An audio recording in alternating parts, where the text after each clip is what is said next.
Bonjour, c'est Gilles sur boursicoté.com. Voici l'analyse technique Forex et matières premières pour cette journée du mardi 5 mai 2015.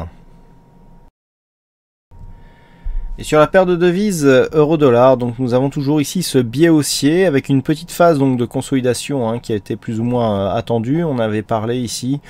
Donc la moyenne mobile 20 exponentielle n'a pas tenu. On est venu marquer un contact ici avec la bolle inférieure avant de remonter ici tester cette zone des 1,1202. Donc cette zone qui a été ici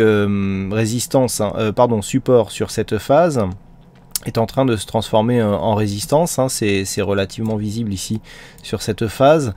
Donc nous avons ici une alternance donc avec point haut, on vient chercher la bolle inférieure et ensuite on a une zone de point haut qui était une ancienne zone de point bas. Donc on est pour l'instant pas encore en train d'imprimer un mouvement baissier puisque la moyenne mobile 20 exponentielle n'a pas provoqué de poursuite du mouvement baissier, mais on est au moins sur une phase de neutralisation du mouvement court terme. Alors par rapport à la tendance moyen terme, on a validé ici une rupture de cette zone des 1,1050. On est quasiment revenu chercher cette zone comme zone de support puisque le plus bas de cette bougie se situe à 1,1066. On est revenu au voisinage, on avait ici le retracement à 38,2% qui se situe à 1,1052. C'était personnellement un objectif de consolidation qui était matérialisé pour moi. Pour l'instant, donc cette zone n'a pas été touchée. Mais ce que l'on peut voir, c'est que on a bel et bien une dynamique de sortie de cette phase de baisse moyen terme, avec une dynamique court terme qui marque une petite phase de consolidation mais qui n'est absolument pas invalidée. Donc on reste ici sur une dynamique haussière. Si cette zone ici est considérée comme zone de point bas significative, eh bien nous allons pouvoir tracer le support qui correspond avec ici ce point bas significatif et celui-ci. Attention, ce support n'est valable que si on revient marquer un nouveau plus haut. On ne sait pas encore si c'est une zone significative, on a que 2 points de contact actuellement, donc pour l'instant il est beaucoup trop tôt pour savoir, c'est une éventualité. Donc si suite à ce point bas on vient ici casser la zone des 1,1291, et bien effectivement ce point bas sera valide et dans ce cas là on aura un support de tendance.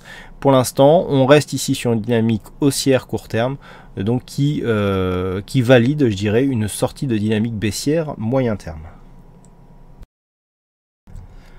Sur le dollar yen, on est toujours sur la même dynamique, on est ici porté par une non-dynamique justement, neutre, donc on est venu ici tester quasiment la zone des 120,70 avant de revenir ici sur la zone médiane de ce range court terme. Donc pour l'instant pas de nouveauté, je vous ai dit que tant qu'on était ici dans cette zone, on était dans une phase de neutralité et une zone assez, je dirais, attentiste.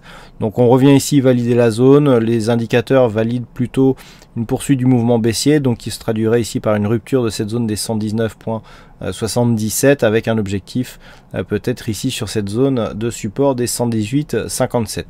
Tant que l'on se situe ici entre 118,57 et 121,70, rien à attendre d'un point de vue directionnel, en tout cas d'un mouvement puissant.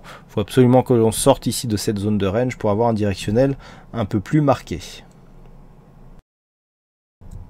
Et enfin le gold, où après une alerte baissière ici qui s'était matérialisée avec une rupture de la zone des 1178-1180 $ l'once, des cours qui remontaient. Donc j'ai attiré votre attention hier sur le fait que nous étions ici sur cette zone avec la moyenne mobile 20 exponentielle qui tentait de jouer un rôle de résistance. Eh bien ça n'a pas tenu, puisqu'aujourd'hui on a retrouvé ici la zone des 1187 $ l'once comme zone de support. C'est relativement visible sur cette phase. On voit bien ici la zone de support et on est revenu toucher ici la bande de Bollinger supérieure, qui était bien descendante ceci dit. Donc une phase de perte de volatilité. Là on commençait à casser, donc on avait une hausse de volatilité. Et puis là on voit les bandes de Bollinger qui se resserrent. Donc fin de la dynamique baissière et donc une neutralisation. Alors on était déjà dans un biais neutre sur le gold.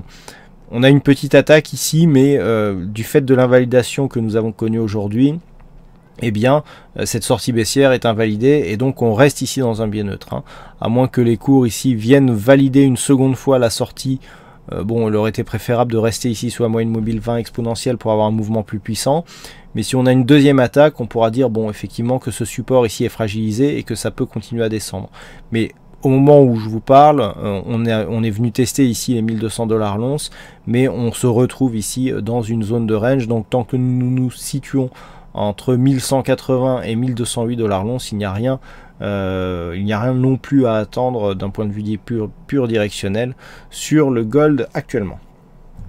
Voilà donc ce que nous pouvons dire sur cette analyse technique Forex et matières premières. Je vous souhaite à toutes et à tous une bonne soirée, bonne chance dans le prochain trade et on se retrouve donc dès demain pour d'autres analyses techniques sur le site boursicoté.com. Bonne soirée à tous.